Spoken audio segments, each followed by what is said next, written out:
नमस्कार मित्रों, आज हम जन्म कुंडली के सभी 12 भावों के बारे में जानेंगे और साथ में जानेंगे उन भावों से विचारणीय तथ्यों के बारे में। मित्रों, बात करेंगे जन्म कुंडली के प्रथम भाव के बारे में। पहला भाव, जिसे लग्न भाव अथवा तनु भाव भी कहते हैं। लग्न से मुख्यतः शरीर, व्यक्तित्व, कदकाठी, स्वभाव, बुद्धि, जीवन की शुरुआत आदि का विचार किया जाता है।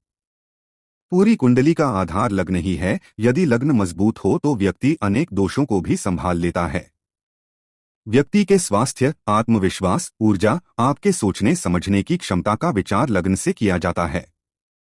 बात करेंगे द्वितीय भाव अर्थात धन भाव की। दूसरे भाव से धन, परिवार, वाणी, बचत, परिवार से जुड़ा संस्कार, बोलने की शैली, भोजन शैली, संचय क्षमता, बचत, जमा पूंजी, वित्तीय स्थिरता, आंखें, दांत और गला आदि का विचार किया जाता है। आ जाइए तीसरे भाव यानी पराक्रम भाव पर। इस भाव से पराक्रम, साहस, बहादुरी, प्रयास, छोटे भाई बहन, कड़ी मेहनत, जोखिम लेने की क्षमता, संचार कौशल, सोशल मीडिया, लेखन, कला आदि का विचार, छोटा ट्रेवल, पड़ोस, कौशल, हाथों और कंधों का विचार पराक्रम भाव से किया जाता है। बात करेंगे चतुर्थ भाव अथवा सुख भाव के बारे में।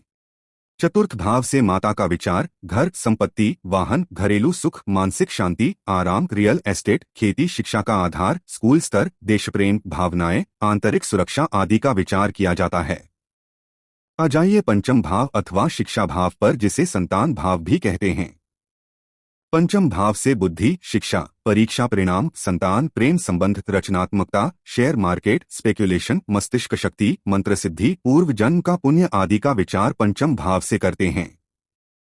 षष्ठ भाव, जिसे अथवा शत्रु भाव, ऋण भाव, रोग भाव आदि नामों से जाना जाता है। बीमारियां, शत्रु, ऋण, प्रतियोगिता, नौकरी, जॉब, सेवक, मजदूर, कार्य परिस्थितियां, रोग प्रतिरोधक क्षमता, कानूनी मामले, केस, मुकदमे, कर्ज लेने देने की स्थिति का विचार छठे भाव से किया जाता है।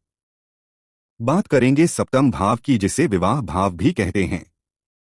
इस भाव से पति पत्नी, विवाह, साझेदारी, व्यापार, जनसंपर्क, विदेश यात्रा, यौन संबंध, दाम्पत्य जीवन, जनता के साथ व्यवहार आदि का विचार होता है। बात करेंगे अष्टम भाव की, जिसे आयुष एवं गुप्त भाव भी कहा जाता है। अष्टम भाव से दीर्घायु, दुर्घटना, ऑपरेशन, परिवर्तन, इन्वेस्टिगेशन, रिसर्च, तंत्र मंत्र, ज्योतिष, बीमा, उत्तराधिकार, गोपनीय धन, जीवन में बड़े बदलाव और उथल पुथल का विचार इसी भाव से किया जाता है। बात करेंगे नवम भाव की, जिसे कि धर्म भाव या फिर भाग्य भाव भी कहते हैं। नवम भाव से भाग्य, गुरु, धर्म, पूजा पाठ, विदेश यात्राएं, लॉन्ग डिस्टेंस, उच्च शिक्षा, फिलॉसफी, जीवन में सौभाग्य, अवसर, एथिक्स आदि का विचार किया जाता है।